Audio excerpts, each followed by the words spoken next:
আপনাদের জানাই অভিনন্দন। আমরা ক্লাসকে আরম্ভ করি। প্রথমে আমরা প্রণাম মন্ত্র করি, মঙ্গলাচরণ। হরে কৃষ্ণ। ওম অজ্ঞানতিমিরন্ধস্য জ্ঞানাঞ্জনশলাকয়া চক্ষুरुन्मीलितेन তস্मै শ্রীগুরুবে নমঃ। শ্রীচৈতন্যমনোভীষ্টং স্থাপিतं येन भूतले स्वयं रूपा कदा मह्यं ददाति स्वपदान्तिकं। वन्देऽहं श्रीगुरु श्री उत्पदकमलं श्रीगुरुं वैष्णवश्च श्रीरूपं साग्रजातं सहगण रघुनाथान्वितं तं सावधूतं सपरिजनसहित कृष्ण चैतन्य देवं श्रीराधा कृष्णपादान् सहगण ललिता श्रीविशाखान्वितांश्च। हे कृष्ण करुणा सिन्धु दीनबन्धु जगत्पते गोपेश गोपिकान्ता राधाकान्ता नमोस्तुते। तप्त कांचन गौरांगी राधे वृंदावनेश्वरी विश्वभानुसुते देवी प्रणमामि हरिप्रिये। वंशकल्पतरुभ्यश्च कृपा सिन्धुभ्येव च पतितानां पावनेभ्यो वैष्णवेभ्यो नमो नमः।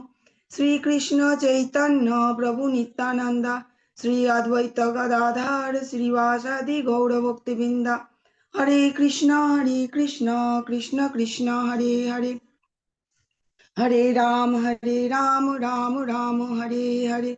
अनंत कोटि वैष्णव बृंद की जय, शिला प्रभुपाद की जय, गौ निताई की जय, राधा गोविंद जी की जय। हरे कृष्णा सकल भक्तबृंद के आजकेर अध्याय होच्छे 15 अध्याय पुरुषोत्तम योग। আমরা চতুর্দশ অধ্যায় দেখেছি যে প্রকৃতির 3 গুণে জীব কিভাবে জড় জগতে আবদ্ধ হয়ে রাখে।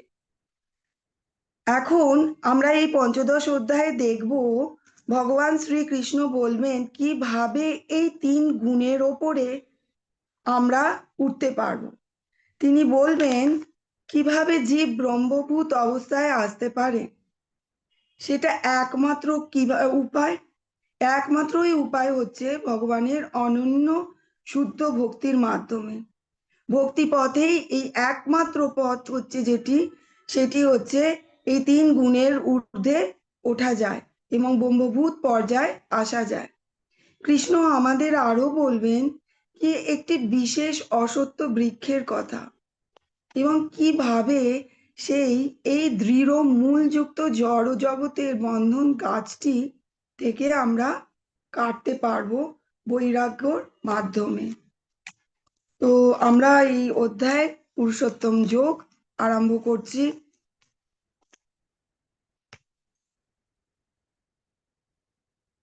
প্রথম শ্লোক ভগবান কি বলছেন দেখো। শ্রী ভগবানুবাচা ঊর্ধ্বমূলম অধঃ শাখাত্মা আসক্তং প্রাহুর্ব্যয়ম ছন্দাংসি যস্য পর্ণানি যন্তুং বেদ স বেদিবৎ। পরমেশ্বর ভগবান বললেন ঊর্ধ্ব মূল ও অধ শাখা বিশিষ্ট একটি অব্যয় অসত্য বৃক্ষের কথা বলা হয়েছে। বৈদিক মন্ত্রসমূহ সেই বৃক্ষের পত্রস্বরূপ। এখন প্রশ্ন হলো বেদের অর্থ কি। বেদ অধ্যয়ন করার উদ্দেশ্যে পরমেশ্বর ভগবান শ্রীকৃষ্ণ জানালেন যে যিনি কৃষ্ণ ভবনাময় হয় ভক্তিময় সেবায় নিযুক্ত হন তিনি কিন্তু বেদের সঠিক জ্ঞান আহরণ করেন। জড় জগতের এই বন্ধনকে একটি অসত্য বৃক্ষের সঙ্গে তুলনা করা হয়েছে। আচ্ছা, অসত্য বৃক্ষ কেন? অসত্য কথাটি হলো যেটি কোনো স্থায়িত্ব নেই, ঠিক আছে, সেই জন্যই এই অসত্য বৃক্ষ। যে সকাম কর্মরত হয় যে সব ব্যক্তি এই বৃক্ষ কিন্তু তাদের জন্য স্থায়ী, কিন্তু যারা ভগবানকে পেয়েছেন তাদের জন্য এই বৃক্ষের কোনো মূল্য নেই। এর একটা শাখা এই সকাম কর্মতে যারা রত হয় তারা এক শাখা থেকে আরেকটি শাখা এবং সেখান থেকে অন্য শাখায় আবার আর একটি শাখায় ঘুরে বেড়ায়। তার কাছে এই বৃক্ষটির কোনো শেষ নেই। জড় জগৎরূপী এই বৃক্ষটি কোনো অন্ত নেই, এবং যে এই বৃক্ষটির ওপর আসক্ত তার পক্ষে মুক্তি লাভ করার কোনো সম্ভাবনা নেই। বৃক্ষটি বড়ই অদ্ভুত, আপনারা ছবিটাও দেখতে পারবেন। এই জড় জগতে এমন কোনো বৃক্ষের কিন্তু অভিজ্ঞতা আপনারা পাবেন না, যার শাখা কিনা নিম্নমুখী আর মূলগুলো ঊর্ধ্বমুখী। এর তুলনা এইভাবে করা যেতে পারে, ধরুন আমরা কোনো একটি জলাশয়ের ধারে দাঁড়িয়ে আছি, ঠিক আছে? জলাশয়ের ধারে একটি অশ্বত্থ গাছ আছে। অশ্বত্থ গাছের প্রতিবিম্বটি জলের মধ্যে পড়েছে। এবার জলের মধ্যে দেখি, তাও যদি আমরা জলের মধ্যে দেখি তাহলে দেখব এর শাখা কিন্তু নিম্নগামী আর মূলগুলি হলো ঊর্ধ্বগামী। এইটি হচ্ছে জলের এর প্রতিবিম্ব। তেমনই চিৎ জগৎ প্রতিফলনের পরে আমাদের কামনার ওপর এই বৃক্ষটি বাস্তব বৃক্ষের প্রতিবিম্ব হওয়ার ফলে তার অবিকল প্রতিরূপ হয়েছে। এইভাবেই সমস্ত জড় জগতে প্রকাশ হচ্ছে। এটিকে ধরতে গেলে ধরা যেতে পারে একটি অর্ধবৃত্তের মতন, যার অর্ধাংশ হচ্ছে চিৎ জগৎ। এই প্রকাশ যেহেতু জড় তাই এটি কিন্তু অনিত্য। জলের মধ্যে যে প্রতিবিম্বটি রয়েছে সেইটি কিন্তু অনিত্য। এই প্রতিবিম্বটি কিন্তু অস্থায়ী, কারণ এটিকে কখনো কখনো দেখা যায়, আবার কখনো কখনো কিন্তু দেখা যায় না। কিন্তু এর উৎস কিন্তু আছে, কারণ পাড়ের উপর এই বৃক্ষটি রয়েছে, তাহলে এর উৎস রয়েছে। এর উৎস যেখান থেকে এই প্রতিবিম্বটি প্রতিফলিত হচ্ছে, সেই উৎসটি কিন্তু নিত্য।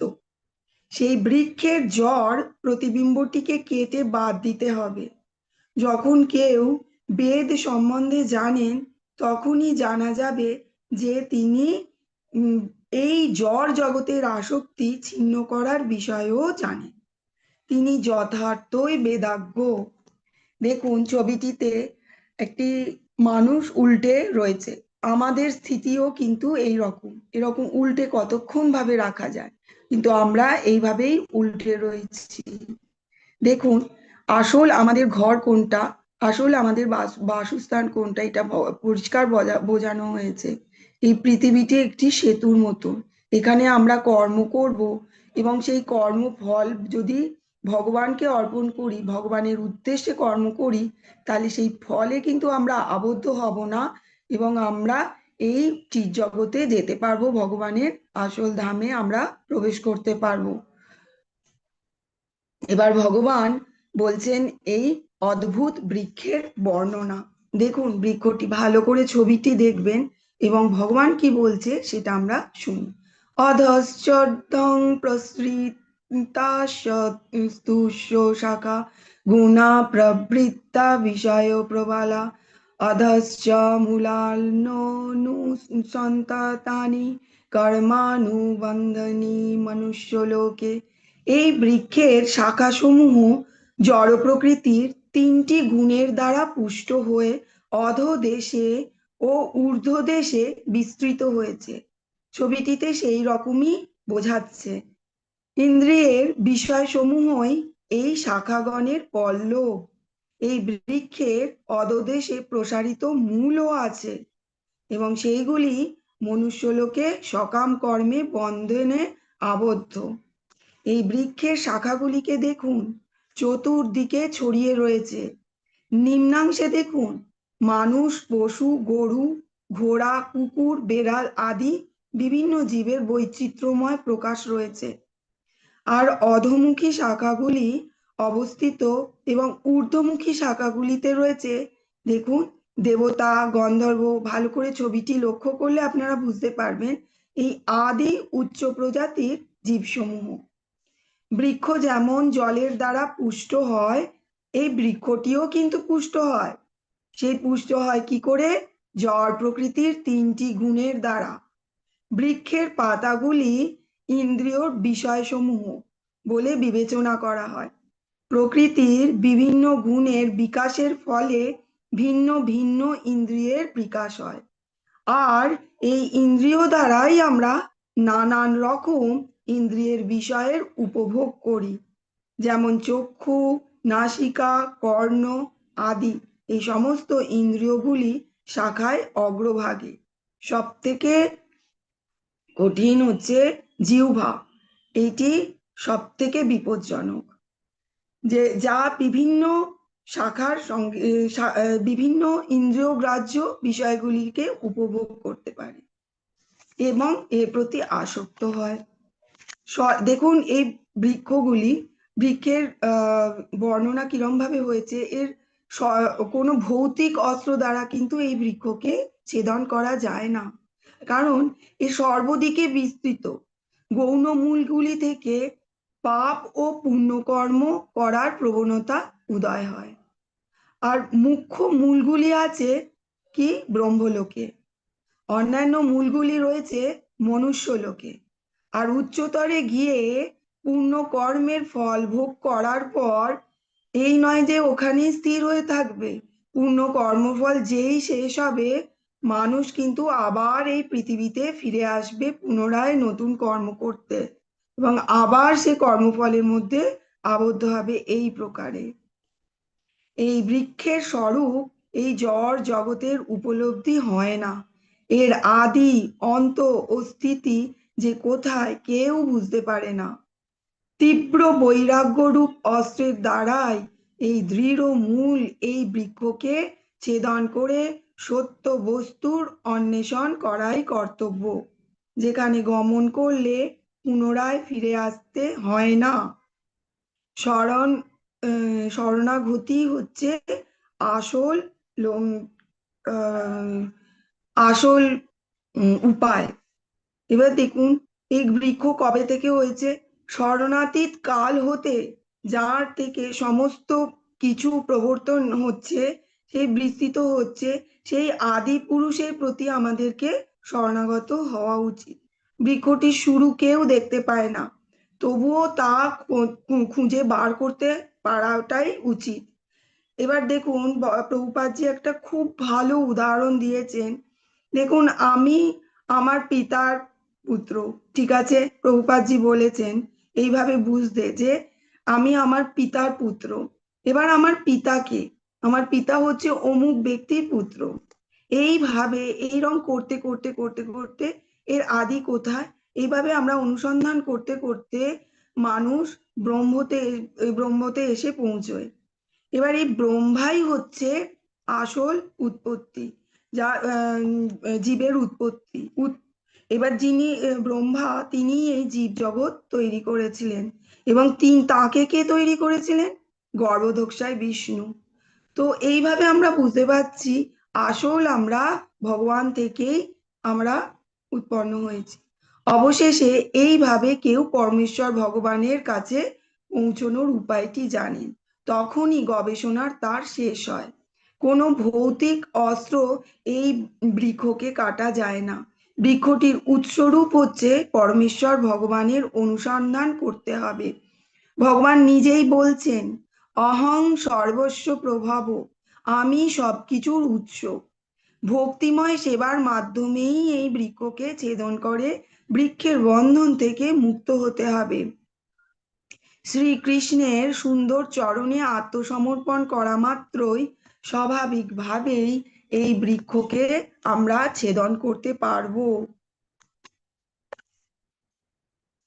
এবং এই দেখুন এখানে অসঙ্গ শস্ত্রেণ ছেদন কথাটি হয়েছে, এটার মানে হচ্ছে বৈরাগ্য রূপ অস্ত্রের দ্বারাই তীব্র ছেদন করতে হবে।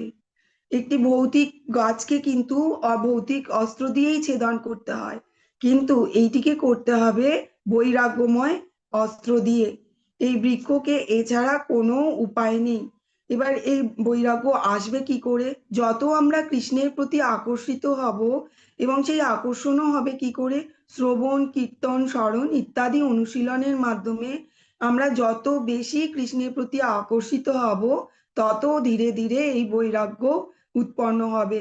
যত কৃষ্ণের প্রতি আকর্ষিত হব, তত আমরা ভৌতিক জগৎ থেকেও বৈরাগ্য পাবো। কিন্তু শুধু আমাদের ওপরেই নির্ভর নয় এই ছেদনটা, আরো আছে। শুধু আমাদের তো অনুশীলন করতেই হবে, কিন্তু গুরুর আশীর্বাদ দরকার। অতএব আমাদের গুরু পরম্পরার মাধ্যমেই শাস্ত্র জ্ঞান অর্জন করতে হবে। চারটি সম্প্রদায় আছে: ব্রহ্ম সম্প্রদায়, রুদ্র সম্প্রদায়, শ্রী সম্প্রদায়, কুমার সম্প্রদায়। আর আমাদের এই ইস্কন হচ্ছে ব্রহ্ম গৌড়ীয় সম্প্রদায়। এবং এইটি গুরু কৃষ্ণের কৃপাতেই আমরা ভক্তিলতা বীজটি পাবো। এই বৃক্ষের স্বরূপ এই জগতে উপলব্ধি হয় না। এর আদি অন্ত স্থিতি যে কোথায় কেউ বুঝতে পারে না। তীব্র বৈরাগ্যের অস্ত্রের দ্বারাই দৃঢ়মূল এই বৃক্ষকে ছেদন করে সত্য বস্তুর অন্বেষণ করাই কর্তব্য, যেখানে গমন করলে পুনরায় ফিরে আসতে হয় না। এবার দেখুন, একটি চার্ট দেওয়া হয়েছে, সেখানে সুন্দরভাবে স্পিরিচুয়াল ওয়ার্ল্ড অর্থাৎ আধ্যাত্মিক জগৎ এবং মেটেরিয়াল ওয়ার্ল্ড অর্থাৎ বস্তু জগৎকে বোঝানো হয়েছে। দেখুন, যেটা আধ্যাত্মিক জগৎ, আমাদের মনে প্রশ্ন এবার উঠতেই পারে, তো এই জগৎ যখন এইরকম দুঃখ এবং কষ্টে আছে, তাহলে কোনো একটা জগৎ তো এরকম রয়েছে যেখানে আমরা দুঃখ কষ্ট নেই। নিশ্চয়ই রয়েছে, সেটাই তো এই গাছটা দ্বারা আমরা বুঝতে পারছি। সেই আধ্যাত্মিক জগৎটি কিরকম এখানে এই চার্টের মাধ্যমে পরিষ্কার বোঝানো হয়েছে। আধ্যাত্মিক জগৎটি হচ্ছে স্থায়ী, এটা অনন্ত। এখানেই ভালোবাসা যেটা হয় সেটা সত্যকারের সত্যি ভালোবাসা, সত্যিকারেরই সুখ এখানে আছে। যে সুখ হচ্ছে চিরস্থায়ী, সত্যিকারের সম্পর্ক আছে। যে আত্মাগুলোর সঙ্গে সম্পর্ক, আত্মার সঙ্গে পরমাত্মার সম্পর্ক, এইটিই হচ্ছে সত্য সম্পর্ক। এখানে কোনো দুঃখ নেই। কেন? কারণ কি, আমাদের সম্পর্ক হচ্ছে পরমাত্মার সঙ্গে, আত্মার সঙ্গে সম্পর্ক পরমাত্মার সঙ্গে। পরমাত্মা সদাই সুখী, সদাই আনন্দময়। সেই জন্য আমরাও আনন্দিত থাকি সেখানে, এবং সেখানে তাই জন্য কোনো দুঃখ নেই। আর ওখানে চারটি বাস্তব সমস্যার অনুপস্থিত। চারটি বাস্তব সমস্যা কি? জন্ম, মৃত্যু, জরা, ব্যাধি। ঠিক এর বিপরীত হলো এই বস্তু জগৎ। এই বস্তু জগৎ হচ্ছে বাস্তব। দেখুন, অনেকেই বলবে এই জগৎ মিথ্যা। না, এই কথাটা সত্যি নয়। এই মিথ্যা নয়, এই জগৎ কখনোই মিথ্যে নয়। এই জগৎ ভগবানেরই তৈরি, অতএব এই জগৎ আছে, এটি বাস্তব। কিন্তু এইটি অস্থায়ী। যেরকম জলের মধ্যে প্রতিবিম্বটি অস্থায়ী, সেই রকমই এইটি অস্থায়ী। প্রলয়কালে সব ধ্বংস হয়, আবার নতুন করে সৃষ্টি হয়। সেই জন্যই এইটি অস্থায়ী। সে কিন্তু আর এইটি হচ্ছে লালসাতে ভর্তি। দেখুন, ভালোবাসার বিপরীত হচ্ছে লালসা, অর্থাৎ এখানে কাম বাসনাই আছে। এখানে কোনো সম্পর্কের মধ্যেই ভালোবাসা বলে কিচ্ছু নেই। আসল ভালোবাসা হচ্ছে আধ্যাত্মিক জগতে। এখানে যে সুখ, সেই সুখ হচ্ছে সাময়িক, সেটা স্বল্পস্থায়ী। কিছুক্ষণ আমরা সুখ অনুভব করি, তারপরেই কিন্তু আমাদের বেশিরভাগ সময় দুঃখই পেতে হয়। কিন্তু আর এই জগৎ হচ্ছে অস্থায়ী সম্পর্ক। আমাদের নিজেদের সম্পর্কের মধ্যেই দেখুন, সব সম্পর্কগুলোই কিন্তু অস্থায়ী। কিছুক্ষণের জন্য বা কিছু দিনের জন্য বা কিছু বছরের জন্য সেই সম্পর্কগুলো স্থায়িত্ব থাকে। তারপরেই কিন্তু সব সম্পর্কই আস্তে আস্তে মিটে যায়, আবার নতুন সম্পর্ক কারো না কারোর সঙ্গে তৈরি হয়। তো এইগুলো সবই দেখুন প্র্যাকটিক্যাল, বাস্তব। তো দেখুন, এখানে সুখ শুধুই দুঃখ। দুঃখ কি কারণে? পরের পণটাই হয়েছে, বলা হচ্ছে যে এখানে জন্ম, মৃত্যু, জরা, ব্যাধি। একবার এই দেহ ত্যাগ করলে পরের জন্মে আমাদের কি জন্ম আমরা পাবো আমরা নিজেরাই জানি না। আমাদের যেরকম স্থিতি, যেরকম আমাদের প্রকৃতির 3 গুণে আমরা আবদ্ধ হয়ে থেকে যেরকম চিন্তা করব, সেই অনুযায়ী আমরা দেহ পাবো, এবং সেই দেহটিতে আমাদের বাধ্য হয়ে থাকতে হবে। এইটিই হচ্ছে আসল স্ট্রাগল। ঠিক আছে? এইটিই কষ্টকর। তো এবং শর্তযুক্ত। সেই জন্যই বলে এই পৃথিবী হলো শর্তযুক্ত, যেখানে জন্ম, মৃত্যু, বার্ধক্য, রোগের সঙ্গে আমাদের যুদ্ধ করে যেতে হচ্ছে নিয়ত। আমাদের প্রভুকে আমাদের প্রভু হলেন স্বয়ং কৃষ্ণ আর রাধারানী। দেখুন ভগবান কি বলছেন। নির্মমানামহজিত সঙ্গ দোষ আধ্যাত্ম নিত্যা বিলুবৃত কামা দ্বন্দ্বৈ বিমুক্তা সুখ দুঃখ সঙ্গৈ গচ্ছান্তু মূঢ়া পদম অব্যয়তৎ। যার অভিমান ও মোহশূন্য যারা অভিমান ও মোহশূন্য, সঙ্গ দোষরহিত, নিত্য বিচার পরায়ণ, কামনাবর্জিত, সুখ ও দুঃখের দ্বন্দ্বসমূহ এবং বিভ্রান্তি থেকে মুক্ত, তাঁরাই সেই অব্যয়পদ লাভ করেন। শরণাগতির পন্থা এখানে খুব সুন্দরভাবে বর্ণনা করা হচ্ছে। বদ্ধজীব নিজেকে এই জগতের অধিপতি বলে মনে করেন। প্রভুত্ব ভাবের গর্বে দ্বারা মানুষ মোহচ্ছন্ন হয়ে আছে। এইটিও আমরা প্র্যাকটিক্যাল উদাহরণ হিসাবে দেখতে পারবো। আমরা নিজেদের মধ্যে তো দেখতেই পারবো, সামান্য যদি একটা ভিখারিকেও দেখি, তারও কিন্তু প্রভুত্বের একটা ভাব থাকে। সেও তার সামান্য কিছু বিক্রি করে যেইটুকু করেছে, তার উপরেও তার প্রভুত্ব জমিয়ে থাকে। তো তাই তার পক্ষে এই রকম স্থিতির পক্ষে পরমেশ্বর ভগবান শ্রীকৃষ্ণের প্রতি আত্মসমর্পণ করা খুবই কঠিন। মূর্খর বশে এই জীব নিজেকে এই জগতের আদিশ্বর বলে মনে করে। এইভাবে সে সব কিছু জটিল করে তুলছে। তার ফলে সে সর্বদাই দুর্দশাগ্রস্ত হয়ে থাকে। মনুষ্য সমাজ এই জগতের মালিক, এই ভ্রান্ত ধারণাটাই হচ্ছে থেকে মুক্ত হলে পারিবারিক, সামাজিক, জাতীয়বোধের ভ্রান্ত ধারণা থেকে মুক্ত হওয়া সোজা। দেখুন, সামান্য দেখুন, আমাদের সামনে যদি কোনো একটা ভালো মিষ্টি বা ভালো ফল কিছু থাকে, সঙ্গে সঙ্গে আমাদের মুখে জল চলে আসে এবং আমাদের মনে হয় এই জিনিসটা তো আমারই ভোগের জন্য তৈরি, আমি এটা পাবো। আমাদের কখনোই মনে হবে না আমরা ভগবানকে প্রসাদ, ভগবানকে অর্পণ করে তার প্রসাদটা আমরা পাই, সঙ্গে সঙ্গে আমাদের নিজেদের কথাই মনে হবে। তো এগুলো কত সুন্দর ভাবে আমরা বুঝতেই পারি যে আমরা কিভাবে সব বিষয়টাই আমাদের ভোগের বস্তু বলে আমরা মনে করি। এই সমস্ত কিছুই কিন্তু মিথ্যা বন্ধন। এই মিথ্যা বন্ধন গুলোই হচ্ছে জড় জগতে আবদ্ধ করে রাখে। যথার্থ জ্ঞান অর্জন করেই মানুষ সুখ ও দুঃখ, আনন্দ, বেদনা, দ্বন্দ্ব ভাব থেকে মুক্ত হতে পারে। পরম জ্ঞান অর্থাৎ শ্রীকৃষ্ণই হচ্ছে পরম ভগবান, তিনি হচ্ছেন পরমেশ্বর শ্রীকৃষ্ণ।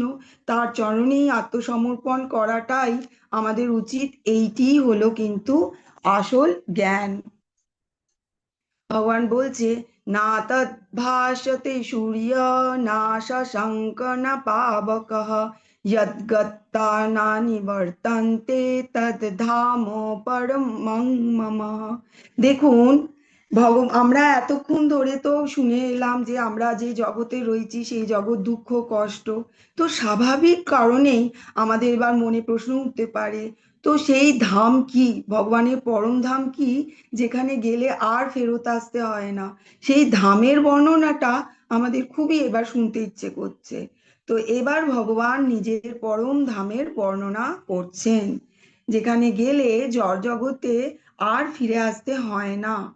আমার সেই পরম ধামকে সূর্য, চন্দ্র, অগ্নি বা বিদ্যুৎ আলোকিত করে না।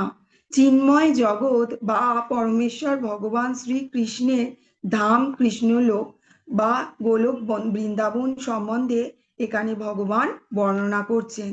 তিনি কি বলছেন? তিনি বলছেন, চিদাকাশে সূর্য কিরণ, চন্দ্রকিরণ, অগ্নি অথবা বৈদিক শক্তির কোনো প্রয়োজনই হয় না। কেন সেখানে শক্তি ওইসবের কোনো প্রয়োজন হয় না কেন? কারণ সেখানে সমস্ত গ্রহই হচ্ছে জ্যোতির্ময়। এই ব্রহ্মাণ্ডে কেবল একটি গ্রহ আছে, যেটি সূর্য, এবং তার জ্যোতির্ময়। কিন্তু চিদাকাশে সব কয়টি গ্রহই হচ্ছে জ্যোতির্ময়। বৈকুণ্ঠর নাম কেন? এই সমস্ত গ্রহের উজ্জ্বল জ্যোতির দ্বারা বিচ্ছুরিত হয়ে প্রজ্বলিত হচ্ছে, এবং এর জ্যোতি হচ্ছে চিদাকাশে প্রকাশ হয়। এই ব্রহ্ম জ্যোতি বিচ্ছুরিত হয় শ্রীকৃষ্ণের আলয় গোলক বৃন্দাবন থেকে।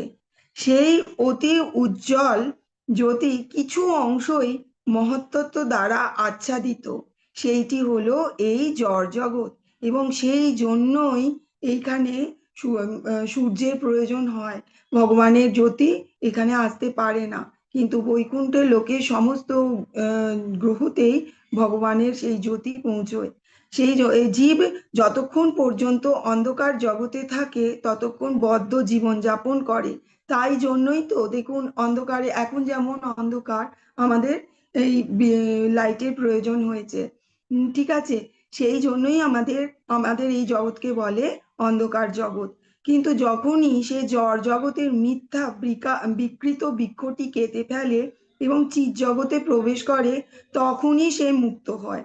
তখন আর এখানে তাকে ফিরে আসার সম্ভাবনা থাকে না।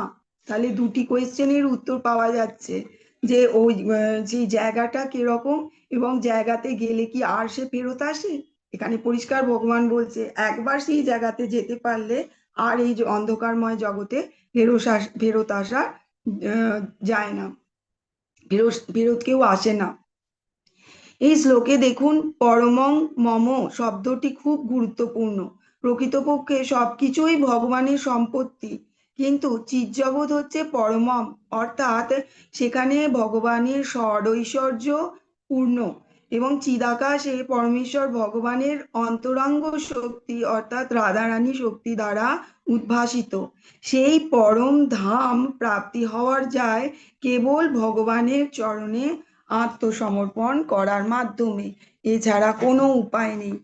জগতে জীব কিরকম ভাবে থাকে, সেই জগতের জীব হচ্ছে ব্রহ্মভূত, এবং তারা দেখুন ভগবানের সঙ্গে নিত্য লীলা করে, ভগবানকে প্রসাদ ভগবানকে ভোগ অর্পণ করেন, এবং ভগবানও তাদের মুখে কিন্তু সেই প্রসাদ দেন। আর ভগবান সমস্ত এখানে সমস্ত রকম ভাবে জীবেরও সেবা করেন ভগবান, এবং জীবও ভগবানের সেবা করেন। কি অদ্ভুত এই জগৎ, কত সুন্দর! সবাই ভগবানের সঙ্গে নিত্য লীলা করেন, ভগবানও তাদের সঙ্গে নিত্য লীলা করে। যে ভক্ত যেমন ভাবে ভগবানকে পেতে চায়, ভগবান তার সঙ্গে সেইভাবেই লীলা করেন। তো এইটা দেখে নিশ্চয়ই সবার মনে এরকম হচ্ছে, আমরাও এই জগতে ফেরত যাব। ভগবান এখানে পরিষ্কার বলে তো দিয়েছে কেমন ভাবে যেতে হবে, আমাদের শুধু সেইটা প্র্যাকটিস করতে হবে, সেটা অভ্যেস করতে হবে। এবার বলছেন ভগবান, মামৈবাংশ জীবলোকে জীবভূত সনাতনা মনষষ্টাঙ্গি ইন্দ্রিয়াণি প্রকৃতস্থলিকর্ষতি। এই জগৎ বদ্ধ জীবসমূহ আমার সনাতন বিভিন্নাংশ।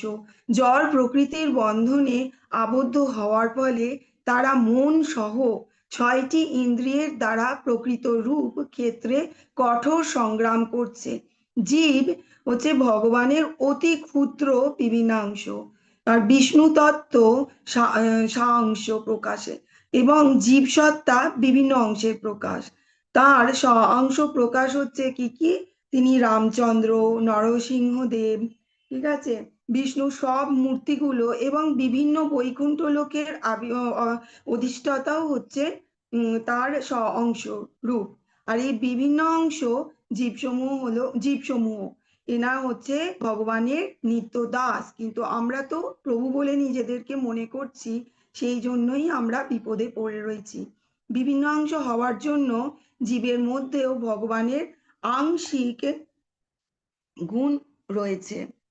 যেমন দেখুন, একটি জলের মধ্যে থেকে জলের বিন্দুকে যদি তুলে নেওয়া হয়, একটু জলের বিন্দুর মধ্যেও যে গুণ আছে, এই জলের মধ্যেও কিন্তু সেই গুণ।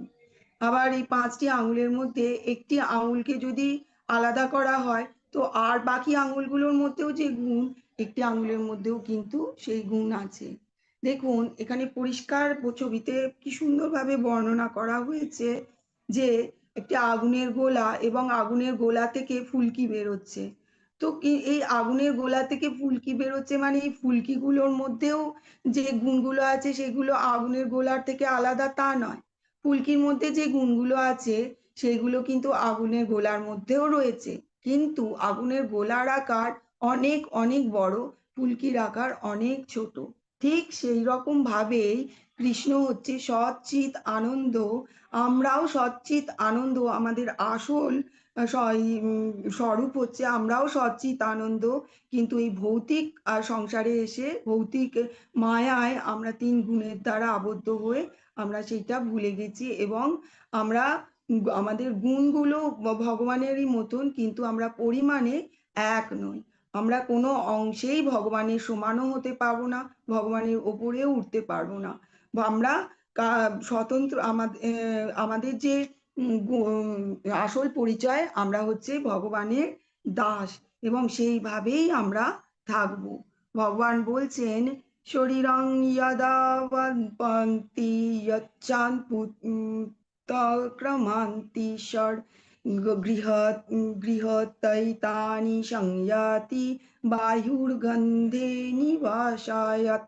বায়ু যেমন কোনো উৎস থেকে গন্ধ নিয়ে অন্যত্র গমন করে, তেমনি এই জড় জগতের দেহের ঈশ্বর জীব এক দেহ থেকে অন্য দেহের, তারপর অন্য দেহের জীবনের বিভিন্ন ধারণাগুলি নিয়ে যায়।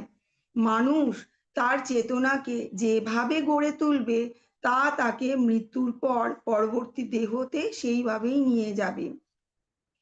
তার চেতনাকে যদি সে একটি কুকুর বা বেড়ালের মতন চেতনার মতন করে, তাহলে সে অবশ্যই কুকুর বা বেড়ালের দেহ প্রাপ্ত হবে। আর যদি কেউ তার চেতনাকে দিব্য গুণাবলীতে স্থিত করে, তাহলে সে দেবতাদের মতো দেহ প্রাপ্ত হবে এবং কৃষ্ণ ভাবনাময় হয়ে অপ্রাকৃত কৃষ্ণ লোক স্থানান্তরিত হয়ে শ্রীকৃষ্ণের সঙ্গ লাভ করবে। সূক্ষ্ম দেহ যা পরবর্তী দেহের ধারণা বহন করে, তা পরবর্তী জীবনে অন্য একটি দেহ বিকশিত করে। যে সূক্ষ্ম দেহই আমাদের মনকে নিয়ে অন্য দেহে যায়। উৎক্রামন্তং স্থিতং বাপি ভুজ্জানং বা গুণান্তিতম বিমূঢ়ানানুপশ্যন্তি পশ্যন্তি জ্ঞানচক্ষুষা। মূঢ় লোকেরা দেখতে পায় না কিভাবে জীবের দেহত্যাগ করে, অথবা প্রকৃতির গুণের দ্বারা প্রভাবিত হয়ে কিভাবে তারা পরবর্তী দেহ সে উপভোগ করে। কিন্তু জ্ঞান চক্ষু বিশিষ্ট ব্যক্তিগণ এই সমস্ত কিছুই দেখতে পান। দেখুন এই ছবিটিতে কি সুন্দরভাবে বর্ণনা করা হয়েছে। একটি ব্যক্তি যে মৃত, তার পরিবারের মানুষরা তার জন্য শোক পালন করছে, কিন্তু একবারও ভাবছে না তার মৃত্যুর পর তার সেই আত্মার গমন কিভাবে হচ্ছে। এখানে ছবিতে পরিষ্কার দেওয়া আছে, আত্মা কিন্তু দেহ ছেড়ে যেতে চাইছে না, এবং সে তাকে সূক্ষ্ম দেহটিকে টেনে, আত্মা তো গেছে বেরিয়ে, সেই জন্যই সে মৃত, এবং সেই সূক্ষ্ম দেহটিও কিরকম ভাবে তার এই যমদূত টেনে বার করছে, এবং তারপরে তার গমন কিরকম, গমন যাত্রা কিরকম, সেটা কেউ পরিবারের লোকজন জানে না। কিন্তু যারা জ্ঞান চক্ষু লাভ করেছে, তারা কিন্তু বুঝতে পারে যে যেমন কর্ম করবে সেই অনুযায়ীও তার পরের যাত্রাটিটাও সেইভাবেই নির্ভর করবে। তো যার জ্ঞান চক্ষু খুবই গুরুত্বপূর্ণ, জ্ঞান চক্ষু লাভ করা। ভগবান বলছেন, যতত্র যোগিনশ্চৈনং পশ্যন্তনবস্থিতং যতপ্নোহো প্রকৃতং নৈনং পশ্যন্তি চেতসঃ। আত্মজ্ঞানে অধিষ্ঠিত যত্নশীল যোগীগণ এই তত্ত্ব দর্শন করতে পারেন, কিন্তু আত্মতত্ত্ব জ্ঞানহীত আত্মতত্ত্ব জ্ঞান রহিত অবিবেকগণ যত্নপরায়ণ হয়েও এই তত্ত্ব অবগত হয় না। যে আত্মজ্ঞান লাভ করেনি, সে জীবদেহের সমস্ত কিছুর পরিবর্তন কিভাবে হচ্ছে তা কিন্তু দেখতে পায় না। এই সূত্রে যোগিনো কথাটি দেখুন, শ্লোকের মধ্যে যেটি রয়েছে সেটি কিন্তু খুব মহত্বপূর্ণ। আচ্ছা, আধুনিক যুগে আমরা দেখি তথাকথিত অনেক যোগ সেন্টার রয়েছে, এবং সেখানে গিয়ে মানুষ যোগ চর্চা করে। সেখানে গিয়েও বলা হয় এটা স্পিরিচুয়াল, অর্থাৎ আধ্যাত্মিক জায়গা। কিন্তু যেখানে আধ্যাত্মিক জায়গা বা স্পিরিচুয়াল মানেটা কি, যেখানে আত্মার সঙ্গে সম্পর্ক পরমাত্মার, সেইটিই হচ্ছে স্পিরিচুয়াল, তো আধ্যাত্মিক। কিন্তু সেই জায়গাতে গিয়ে কি করা হয়, যোগ সাধনের জায়গা শুধু ব্যায়ামই করানো হয়। সেখানে কিন্তু কেউ এই আসল কথাটা বলে না যে এই আধ্যাত্মিক জগতের আধ্যাত্মিক মানে কি। ঠিক আছে, তো তথাকথিত যোগীগণ কি করে, বহু যোগ আশ্রম এ শুধু দেহ চর্চা সংক্রান্তই ব্যায়ামে তারা আসক্ত হয়, এবং এই দেহ কি করে সুস্থ সবল আর সুন্দর থাকবে তার চেষ্টা করে। এরা আত্ম এরা আত্মার দেহান্তর সম্বন্ধে কিন্তু কোনো রকম ভাবে জ্ঞানও নেই, তারা বুঝতেও পারে না। যার প্রকৃত যোগপন্থা অবলম্বন করে তারাই কেবলমাত্র আত্মা, জগৎ এবং পরমেশ্বরের উপলব্ধি করতে পেরেছে। প্রকৃত যোগী সাধনা অর্থাৎ এখানে বলা হচ্ছে অষ্টাঙ্গ যোগ, যারা প্রকৃত অষ্টাঙ্গ যোগ পালন করেন তারাই কিন্তু এটি বলতে পারে। পক্ষান্তরে বলা যায় ভক্তিযোগ অর্থাৎ কৃষ্ণ ভাবনাময় ভক্তিযোগ কেবল উপলব্ধি করতে পারে কিভাবে সব কিছু ঘটে। ঠিক আছে, ভগবান তো অনেক যোগের কথাই বলেছেন, কর্মযোগ, জ্ঞান যোগ, অষ্টাঙ্গ যোগ, অনেক কিছু যোগের কথাই বর্ণনা করেছেন। কিন্তু কৃষ্ণ ভক্তা বড়ই চতুর, তারা জানেন কোন যোগের মাধ্যমে ডাইরেক্ট কৃষ্ণের কাছে পৌঁছানো যায়। ভগবান বলছেন গমা বিশ্ব চ ভূতানি ধারায়াম্যহং যশ পুষ্যামি চৌষাধি সর্বা সমভূতা রসাত্মকা। আমি পৃথিবীতে প্রবিষ্ট হয়ে আমার শক্তির দ্বারা সমস্ত জীবকে ধারণ করি। আমি রসাত্মক চন্দ্ররূপে সমস্ত ঔষধি পুষ্টি করছি। পরমেশ্বর ভগবানের জন্যই কিন্তু সূর্য আলোক দেয় এবং গ্রহগুলি নির্দিষ্ট গতিতে ঘুরছে।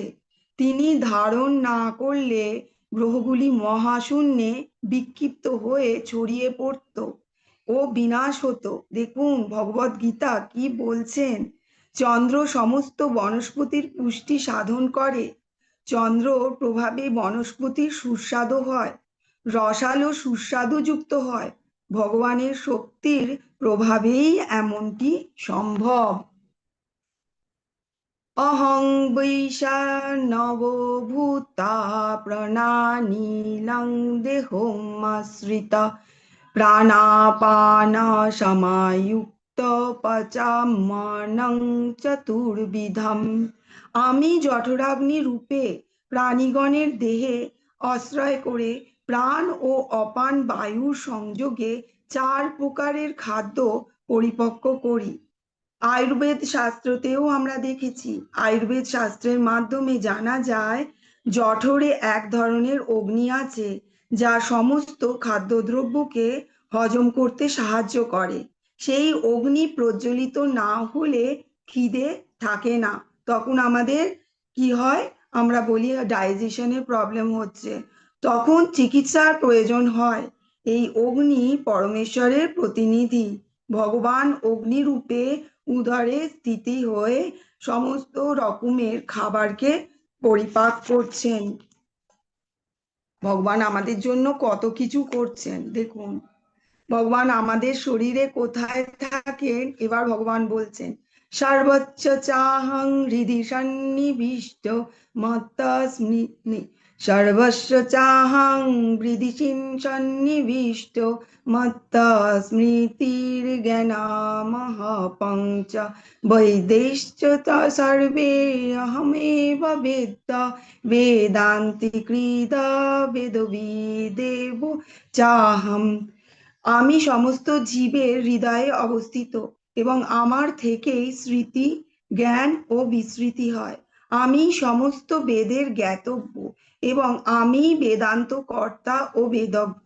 ভগবান সমস্ত জীবের হৃদয়ে পরমাত্মা রূপে বিরাজ করেন, তার থেকেই সমস্ত কর্মের সূচনা হয়।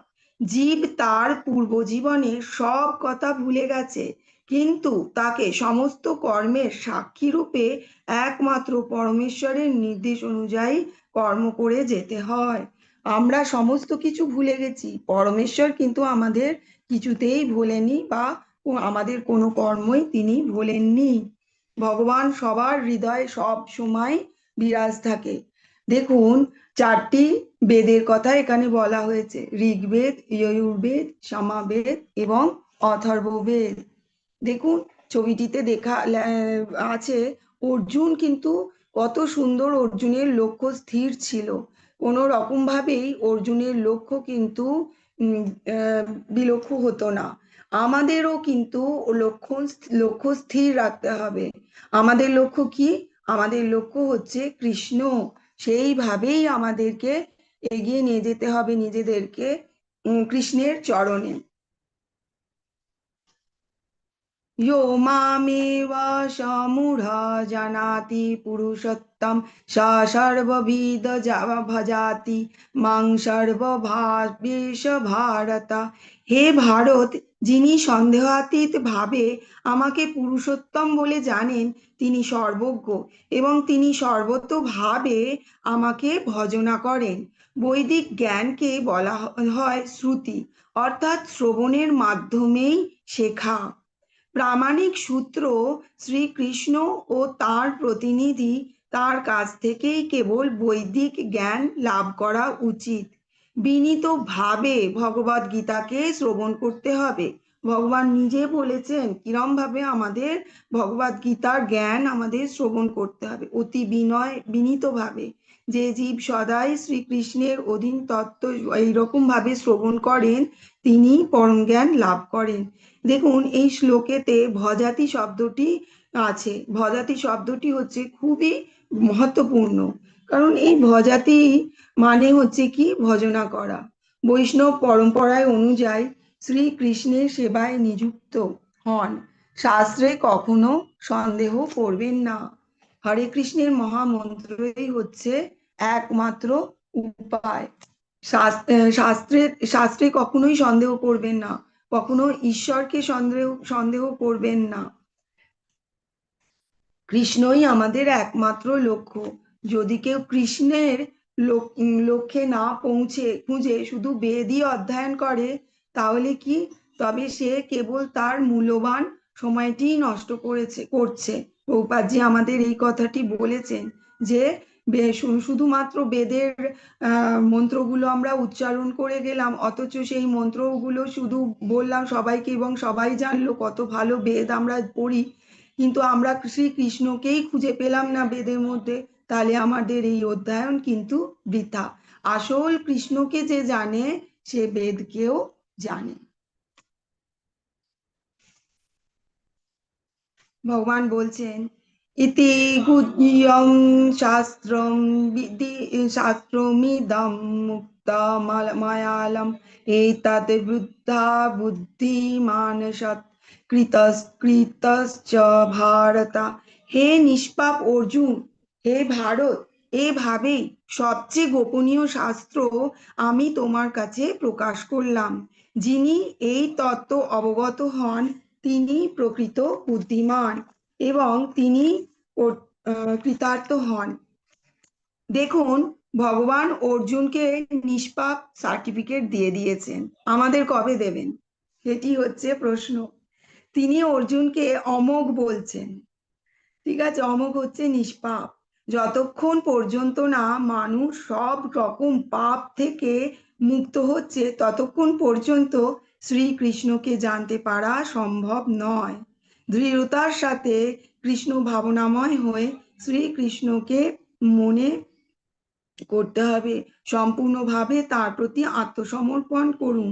তবেই এই জড় জগৎ থেকে মুক্ত হয়ে ভগবানের পরম ধাম যাওয়া যাবে, যেখানে গেলে আর ফেরত আসতে হবে না।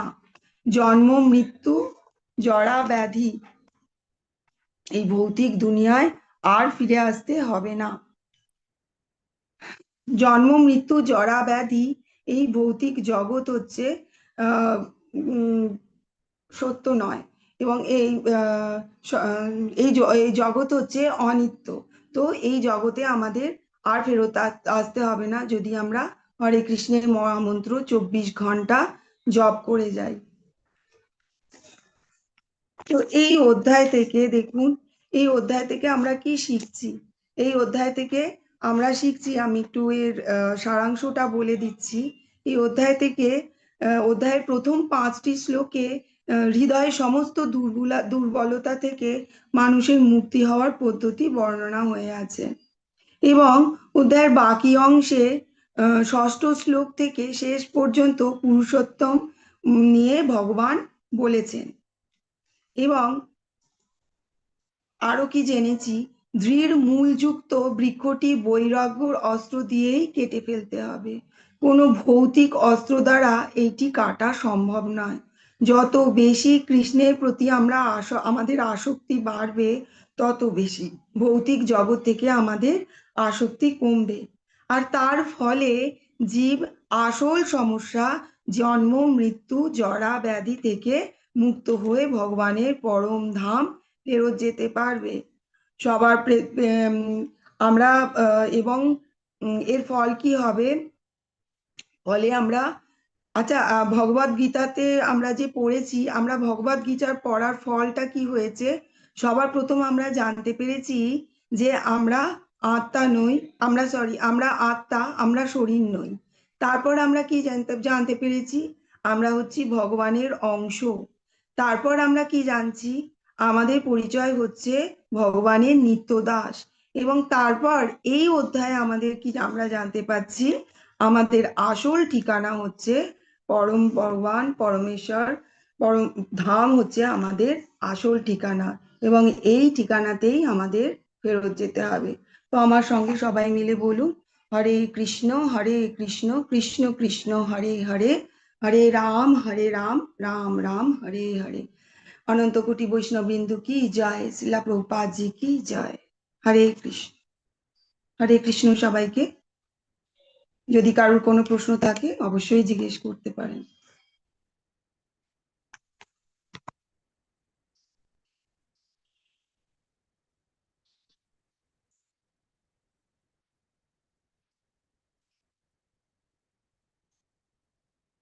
হরে কৃষ্ণ।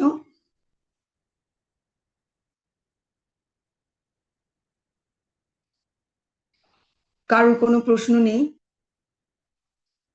তাহলে আমরা এখানেই আমরা ক্লাসকে এন্ড করছি। আচ্ছা, আমি ক্লাসকে এন্ড করার আগে আপনাদের সবাইকে একটু অনুরোধ করছি।